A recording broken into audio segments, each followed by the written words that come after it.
Pleasure to introduce to you a gentleman you'll all know from television, probably mainly for his role as dear Frank Burnside in The Bill. He's here to tell you all about his life and career. Would you please welcome Chris Ellison.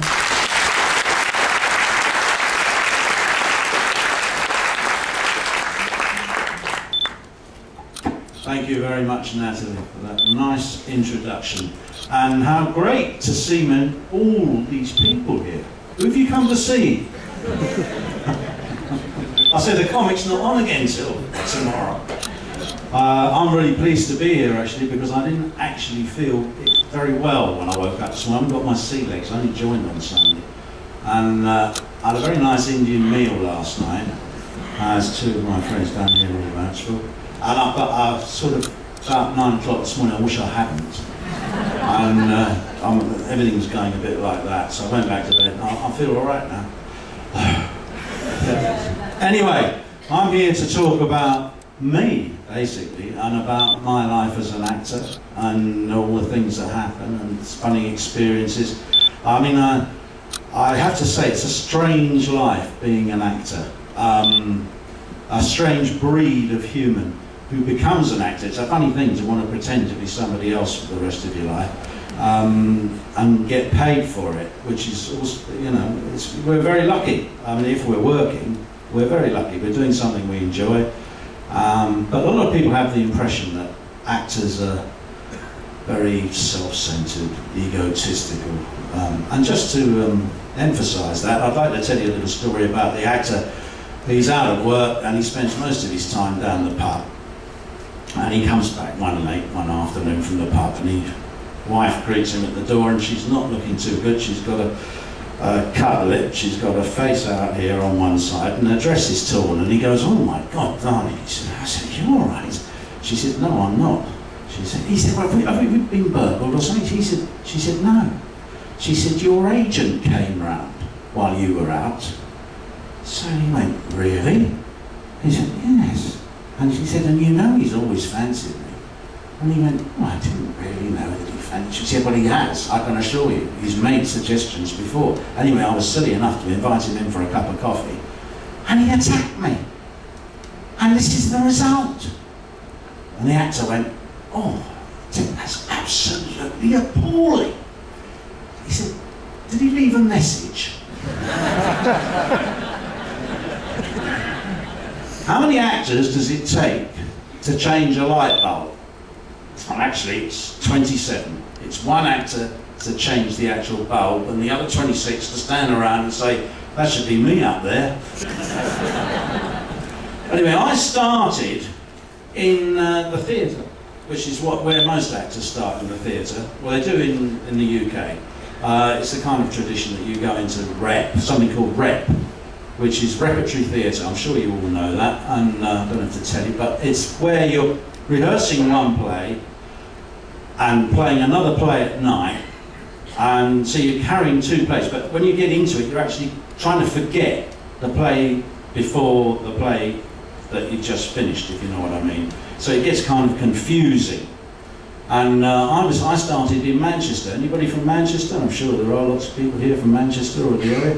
The Library Theatre. And I was there for 2 years, 2 very happy years in Manchester. I loved it. But the workload was quite intense. And when you're playing in the theatre like that, you are literally learning one, playing another, trying to forget the one before that. And I remember on one occasion we had a lovely old actor in the company who was knocking on a bit, and things were getting a bit difficult for him. And he did appear on stage one night wearing last week's costume and spouting next week's lines. Very confusing. I mean, the actors do get confused on stage. Your worst nightmare is drying. That's the worst thing that can happen to you on a stage in front of a live audience, when it becomes, you hit a blank wall and you just don't know what the next line is. You might have known it, you know, you've been saying it for weeks, but suddenly it goes like that. And there was one occasion when there was a group of actors on the stage, and they have a person in the corner, as you probably know, called the prompt stage manager, or whoever it is, who sits there with the script and goes through it as you're playing the play, and they're supposed to be following it and if anybody dries, they go, the line, boom, they shout the line out, and that kicks it off again. So there was this terrible silence on stage. There were about 6 actors on stage at the time, and suddenly it all went deathly quiet. And all the actors had that look as though they'd just been put up against a wall about to be shot, because that's how you feel, like that. And everybody's looking at everybody else. And so the voice from the prompt corner shouts the line, nothing. And it shouts the line again, nothing. Shouts the line for the 3rd time, upon which one of the actors turned around and said, "We all know the line, love, but who says it?" True. And I did the very last episode. Anybody remember Emergency Ward 10? Yeah, Jill Brown and all those people. And I was the last, on the last episode, playing a very, very young student doctor who comes in, and it's sort of like the next generation or whatever. And I thought, well, they're going to make a new series. They never did. So all I did was go to the rap party. I remember that. That was good. And then after that, I was doing odds and ends and stuff. And then I got the Sweeney in about 1973, 74. I did the very 3rd episode of the Sweeney, which was all new. It was very new, because it was they were killing. They actually killed me in it. They shot me in a pub. And it was very, very true to life for the time. You know, John Thor and Dennis Wilson. I just finished working with Dennis actually on new tricks. It was good fun seeing him again. But you know, in those days, nobody really knew what this series was going to be like. Because it was the most. It wasn't like Dixon and Doc Green, which had been before. It was really true to life. And I remember just after I'd finished doing it, I wasn't particularly. I played a few villains on telly and stuff. I mean, I did them all after that. I did everything. I did professionals, mine, Dempsey and Makepeace, you know, Gentle Touch. I mean, I did so many of those kind of series. I did Widows for Linda LaPlante. I was always playing a villain or a bent copper. That's all I've ever done, actually. I mean, I'm just about the most untrustworthy person you could ever meet. I mean, I'm surprised they haven't got me up questioning me about this stone hacking. I think I do, well, actually, I don't think I do as good an acting job as some of those coppers who are up there now. But I remember after doing the Sweeney, and I was living in Paddington in West London, I remember driving my car around the corner one day into a police roadblock. I thought, oh, what's this? And then I realised it was for me.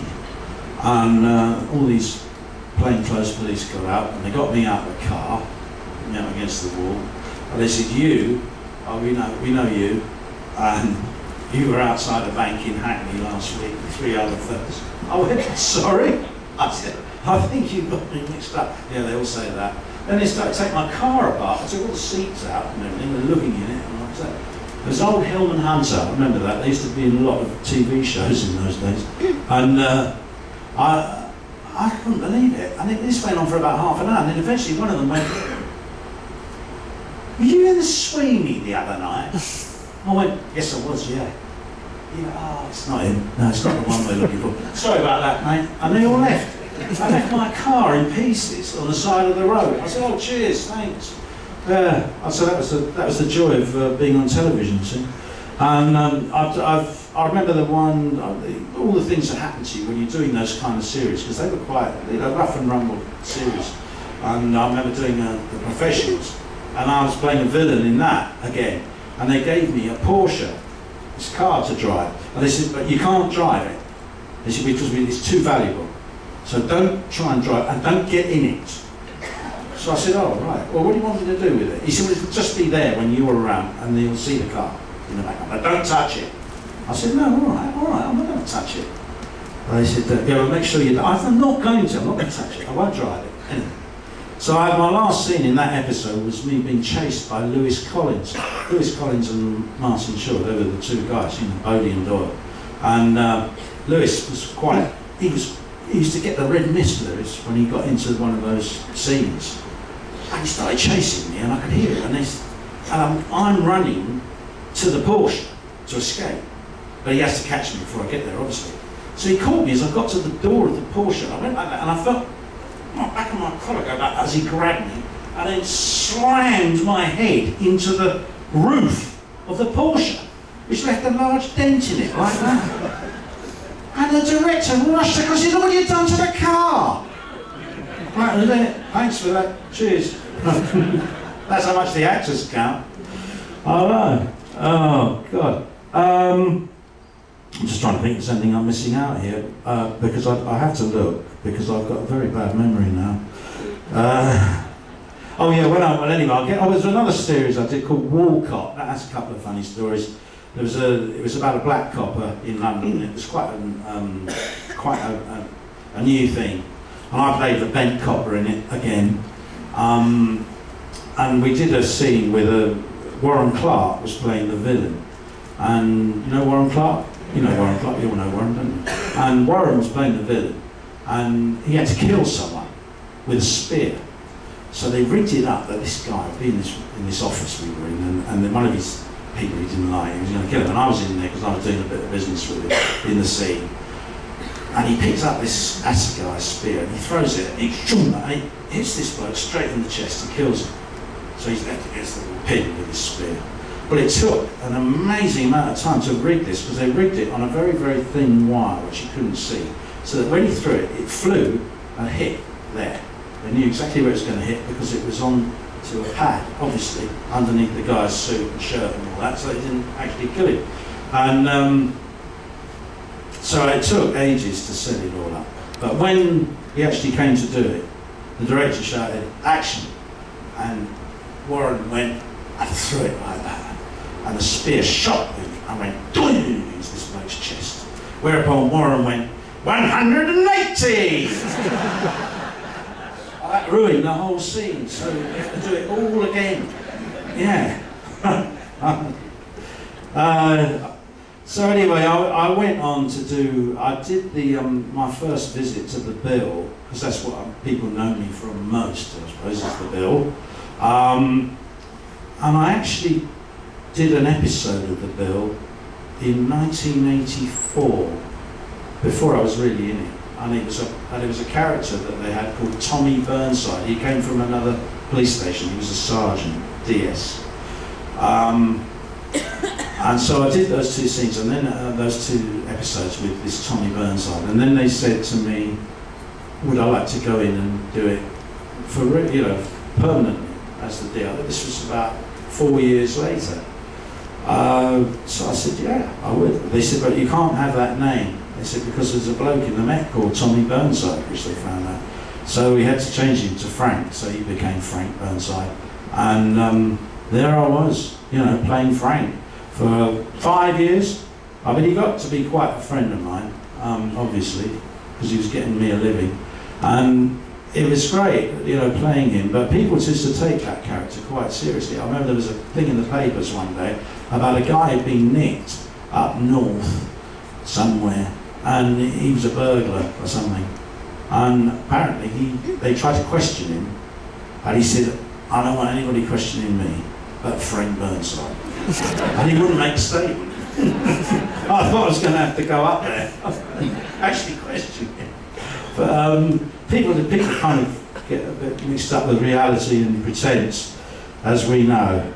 Oh yeah, I worked with some really funny people on the bill. I remember one girl, she was particularly good. She was an actress who has now become a casting director, actually, so I better be careful what I say about her. But I won't mention her name, but she was a bit dizzy, to say the least. She never knew where she was or what she was doing.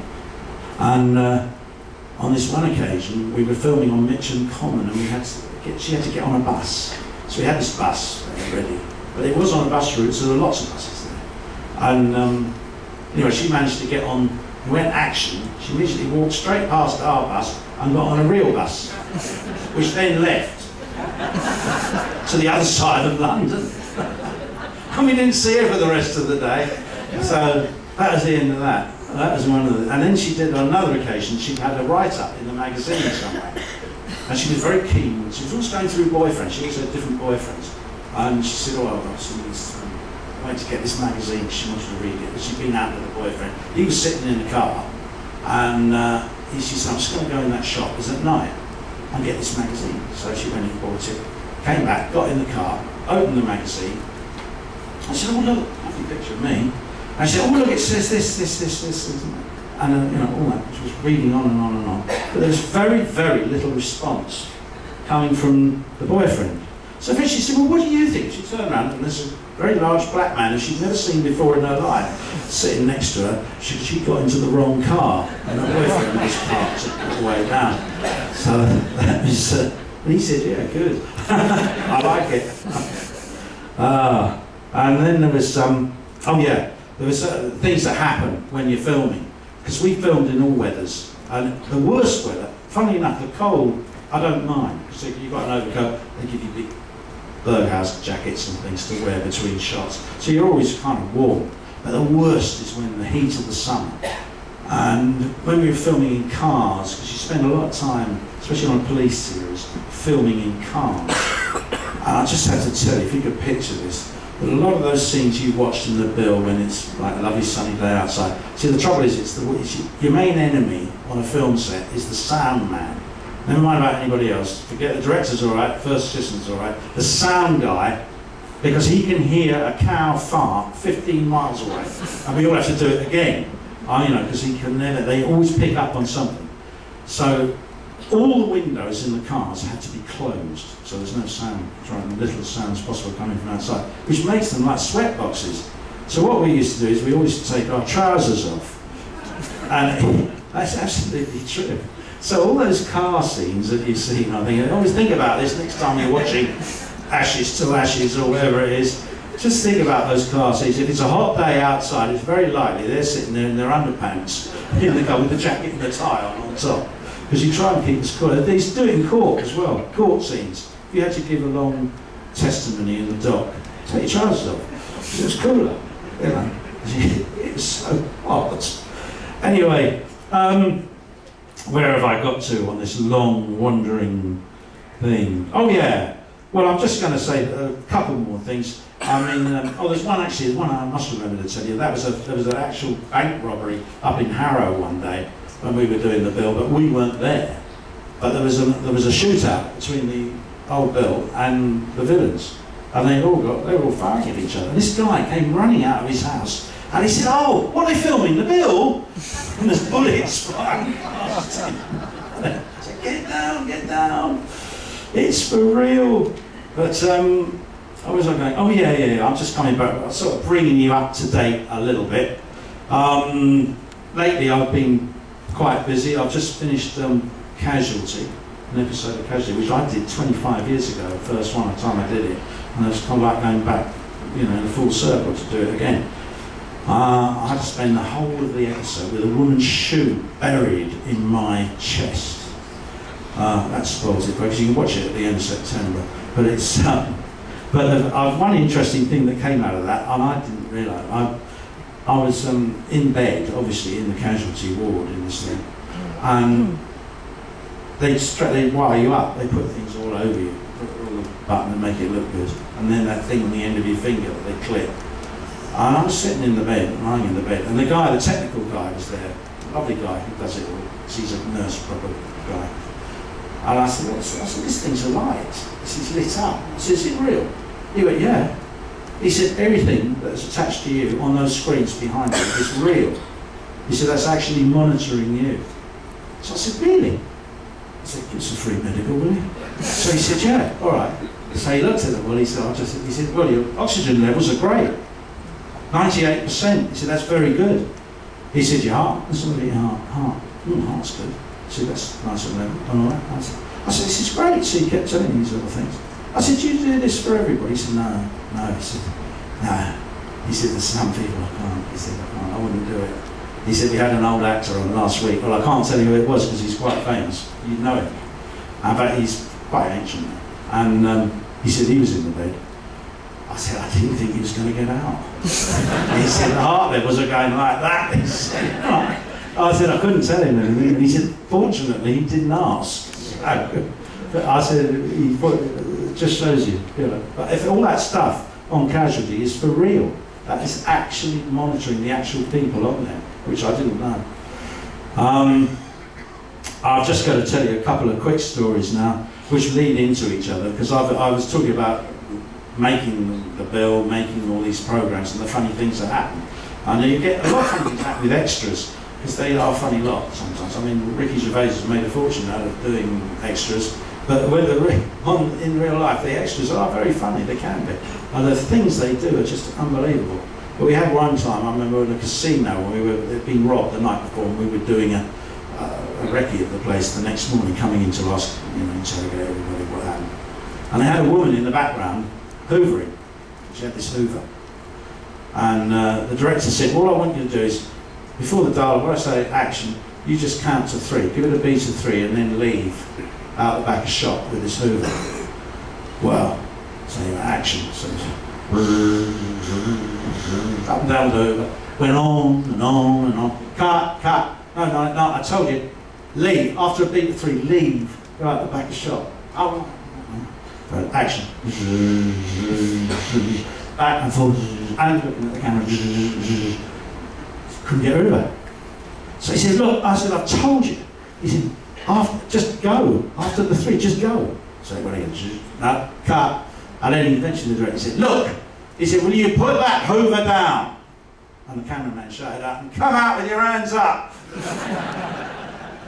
And talking of hoovers, I've just done new tricks, and I was filming the most beautiful places. I was in Wormwood Scrubs prison a couple of weeks ago, right in the heart of it. It's gorgeous. If you ever want a holiday, it's better than a cruise.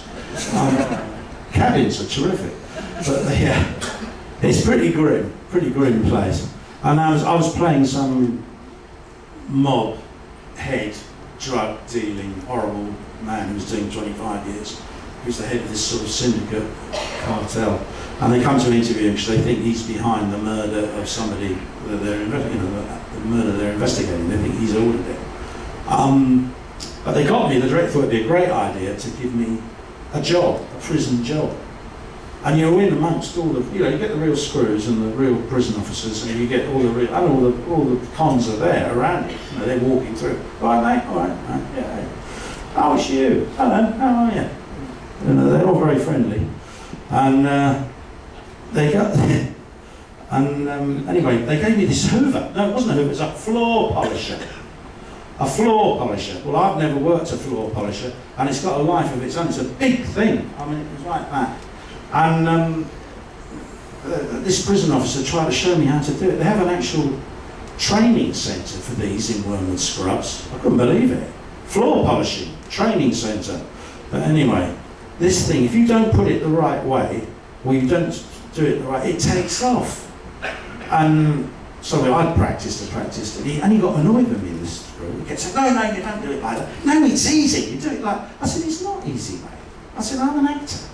I'm not a blooming floor polisher. I said, I don't know what you're talking about. I said, this thing, every time I do that, it goes like that. Or it goes off there or there.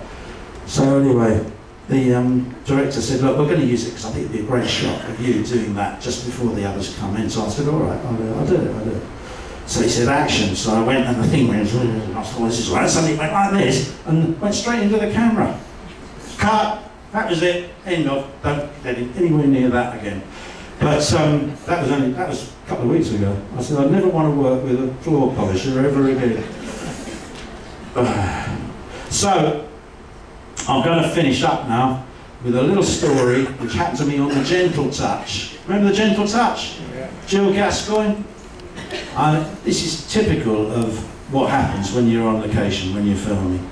And I was yet again playing a villain, had a stocking mask this time, and a baseball bat, I think it wasn't a sawn-off shotgun, it was a big baseball bat with a stocking mask, pretty frightening, scary stuff. And we were having a fight with the police. And they chose for a location a bingo hall in South London. And there was a passageway going up the side of it, dark passageway, which they thought would be great for the fight. So we all went up there, the crew and everything. We said, and Jill Gascoigne was there, and I was supposed to be hitting her, trying to hit her with this thing and all that. And then the other villain was with me. We were all fighting with the police. And they went action and all this. And I did look horrible. you know, I had this bloody thing in, well, I mean, worse than that. And they said action, and we were starting to swing these things, and I tripped, and I hit these double doors, which flew open in the side of this bingo hall, and I crashed into the bingo hall with a stocking mask and a baseball bat, where there were all these middle-aged women playing bingo, who all turned around and went, shh. True story. Thank you very much. Hope you enjoyed it. Ladies and gentlemen, Chris Ellison. Chris Ellison, ladies and gentlemen. Thank you, Chris. Well, Chris will be returning in a few evenings' time in Carmen's down the other end for a question and answer session. So if anybody does have any questions they'd like to put to Chris, you can talk to the reception in advance if you like.